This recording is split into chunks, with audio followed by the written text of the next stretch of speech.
కొలిచిన వారి కొంగు బంగారం చేసే శ్రీ వల్లి దేవసేన సమేత శ్రీ సుబ్రహ్మణ్య స్వామి వారి దేవాలయ విశేషాలు వివరాలు చూద్దాం రండి. శ్రీ వల్లి దేవసేన సమేత శ్రీ సుబ్రహ్మణ్య స్వామి వారి కొలువై ఉన్న దివ్యధామం ఆనందగిరి.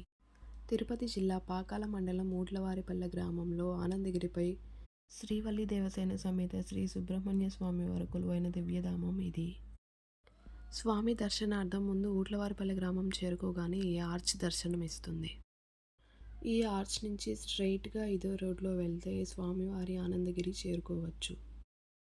ఇదిగో ఇదే స్వామివారి గుడి ఎంట్రన్స్. ఇదిగోండి ఆర్వో వాటర్ ప్లాంట్ గుడికొచ్చే భక్తుల కోసం. ఇటువైపు చూడండి వాటర్ ట్యాంక్, పార్కింగ్ ఏరియా, ఇంకా స్వామివారి కళ్యాణ కట్ట చూడొచ్చు. కుడివైపేమో మొదట నవగ్రహాలని దర్శనం చేసుకోవచ్చు మనం. ఆదిత్యాయ చ సోమాయ మంగళాయ బుధాయ చ గురు శుక్ర శనిభ్యశ్చ రాహవే కేతవే నమః. నవగ్రహాల దర్శనం తరువాత శరవణభవుడి అన్నగారైన విఘ్నాలను తొలగించే విఘ్ననాయకుడి దర్శనం జరుగుతుంది. శ్రీ మహాగణపతి విగ్రహ ప్రతిష్ట తదితర వివరాలన్నీ ఇక్కడ చూడొచ్చు. విఘ్ననాయకుడి అనుగ్రహంతో ఆనందగిరిపై కొలువై ఉన్న నెమలి వాహనుడిని చూద్దాం రండి. స్వామివారి అనుగ్రహంతో పెళ్లిళ్ళు కూడా జరుగుతాయి ఇక్కడ. ఈ గోపురం కనిపిస్తున్న ప్రదేశమే పాత కళ్యాణ మండపం. ఇదేమో కొత్త కళ్యాణ మండపం. దాదాపు 10 సంవత్సరాల క్రితం కట్టారు. మండపం పక్కనే స్వామివారి దర్శనం కోసం వెళ్లే ముందే మనం పెద్ద మర్రి చెట్టును చూడొచ్చు. పచ్చని ప్రకృతి మధ్యలో అలరారుతున్న దేవస్థానం ఇది. ఇదిగో ఇదే స్వామివారిని చూడ్డానికి హరోహర అంటూ ఎక్కే మొట్టమొదటి మెట్టు ఇదే. నెమలివాహన హరోహర, దండాయుధపాణి హరోహర, శ్రీవల్లి దేవసేన సమేత హరోహర, వేల్మురుగవాస హరోహర.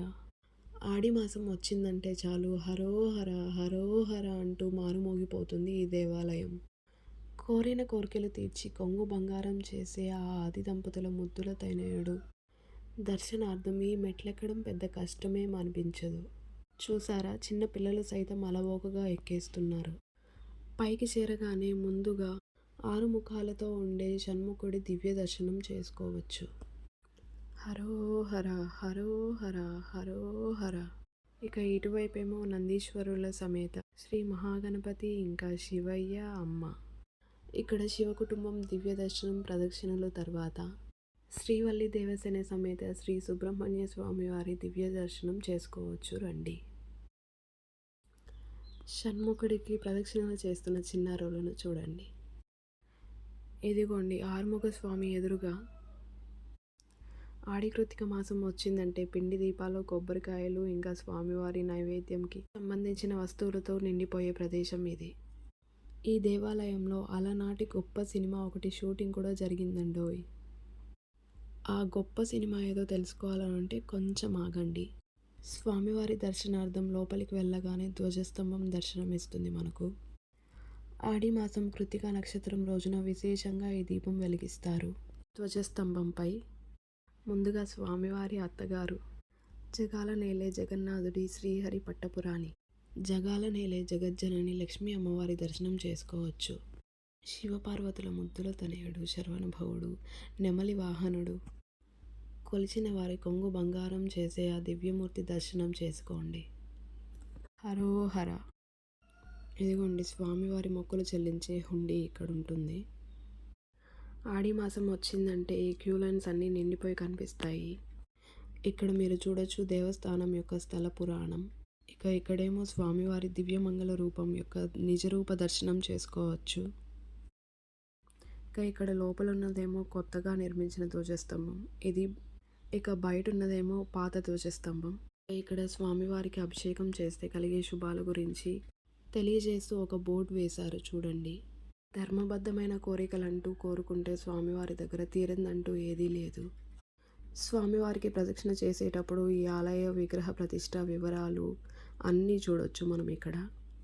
చుట్టూ కొండల మధ్యలో కొలువై ఉన్నారు స్వామివారు. ఇక్కడ జాగ్రత్తగా ఉండాలండి, వానరాలు ఎక్కువగా ఉంటాయి. ఇక ఇక్కడేమో స్వామివారి అభిషేక తీర్థాలు బయటికి వస్తాయి చూడొచ్చు. భక్తులకు ఇబ్బంది లేకుండా అక్కడక్కడ కూర్చోవడానికి ఇలా బెంచ్లు ఏర్పాటు చేశారు. స్వామివారి దర్శనం ప్రదక్షిణ అనంతరం ఇక్కడ పసుపు, కుంకుమ, గంధం, విభూది తీసుకోవచ్చు. చూశారు కదా, శ్రీవల్లి దేవసేన సమేత శ్రీ సుబ్రహ్మణ్యుడు కొలువైన దివ్యధామం. ఇక ఇదేమో స్వామివారి దివ్య దర్శనానంతరం కిందకు దిగే దారి. ఇదిగో ఇక్కడ చూసారా ఒక రూము. ఇక్కడే ఉండేది ముందు నవగ్రహ ప్రతిష్ఠ. ఆ తర్వాత కొత్తగా కిందకు మార్చారు. వారం పొడవునా ఇక్కడ స్వామివారికి అభిషేకాలు జరుగుతూనే ఉంటాయి. మంగళవారం మాత్రం చాలా విశేషమైన రోజు. స్వామివారి దర్శనం అభిషేకానంతరం తీరని కోరికంటూ ఏదీ ఉండదు.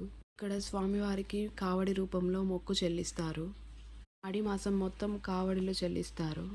ఆడి మాసంలో 5 రోజుల పాటు ఇక్కడ విశేషంగా ఉత్సవాలు జరుగుతాయి. ఆ 5 రోజుల పాటు ఇక్కడ ఇసుకేస్తే రాలనంత భక్తులు ఉంటారు.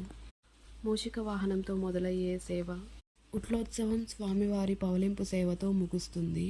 స్వామివారి దర్శనం తర్వాత కిందకి రాగానే నాగుల కట్ట చూడొచ్చు మనం ఇక్కడ. ఇలా కిందకి దిగేటప్పుడు మళ్ళీ ఒకసారి నవగ్రహ దర్శనం, విఘ్ననాయకుడి దర్శనం చేసుకోవచ్చు. ఇంకా ఇటువైపు ఇలా రాగానే స్వామివారు నిలువెత్తు విగ్రహ రూపంలో దర్శనం ఇస్తారు మనకు.